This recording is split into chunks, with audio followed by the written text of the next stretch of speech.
Assalamualaikum warahmatullahi wabarakatuh. Perkenalkan, nama saya Anissa Aulia dari program studi farmasi dengan NIM 2401508. Di sini saya ingin menjelaskan sedikit mengenai antibodi monoklonal dan antibodi poliklonal.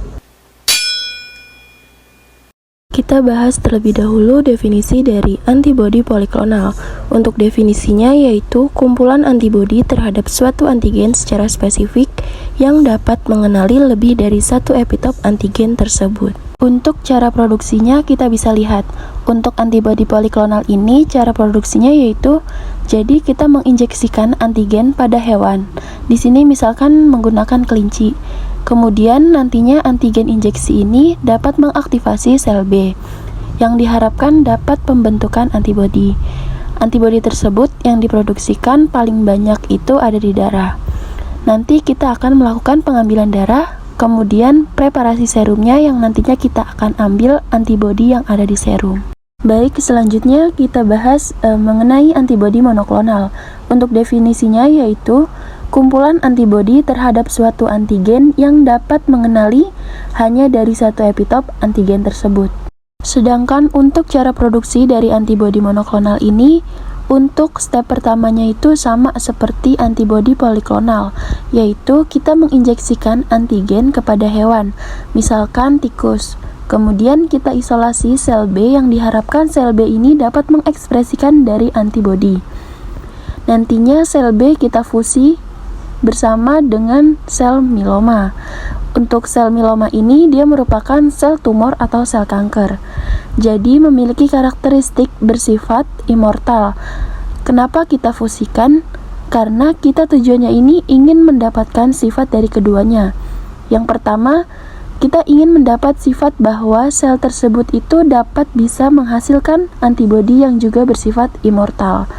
Jadi harapannya fusi ini dari sel B dan sel mieloma akan membentuk hibridoma yang selanjutnya hibridoma ini dapat memproduksi antibodi dan juga tidak gampang mati.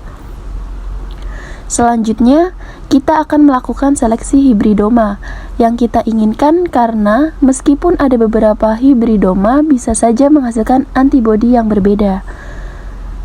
Setelah dipilih kita perbanyak klonnya, bisa pakai teknik kultur. Selanjutnya akan purifikasi antibodi bisa menggunakan kromatografi. Untuk pemanfaatan antibodi poliklonal dan antibodi monoklonal terhadap kasus COVID-19 ini, untuk pasien COVID-19 yang bergejala ringan hingga sedang dapat mengkonsumsi multivitamin dan obat-obatan COVID-19 yang diresepkan oleh dokter dan disertai dengan istirahat yang cukup, rajin berolahraga, dan menjaga pola hidup yang sehat. Untuk pasien COVID-19 yang bergejala sedang hingga berat, terapi pemulihan bisa melalui obat-obatan hingga transfusi atau intravena. Metode intravena ini bisa berupa terapi antibodi monoklonal dan terapi antibodi poliklonal. Contoh terapi antibodi poliklonal adalah melalui donor plasma konvalesen. Sedangkan untuk contoh terapi antibodi monoklonal adalah dengan menggunakan zat bernama Regdanvimab. Untuk terapi antibodi monoklonal ini diharapkan mampu melawan virus penyebab infeksi. Sementara terapi antibodi poliklonal seperti terapi plasma konvalesen itu adalah pengambilan darah plasma dari penyintas COVID-19 dengan target memberikan antibodi yang muncul sebagai respon tubuh saat terinfeksi. Antibodi monoklonal memiliki aktivitas tunggal terhadap target yang sudah ditentukan sebelumnya.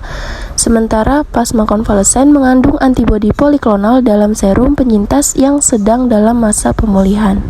Untuk terapi antibodi monoklonal ini diberikan dalam 7 hari terakhir setelah timbul gejala COVID-19 melalui infus di rumah sakit sesuai anjuran dokter. Cukup sekian pembahasan mengenai antibodi monoklonal dan antibodi poliklonal. Kurang lebihnya mohon maaf. Wassalamualaikum warahmatullahi wabarakatuh.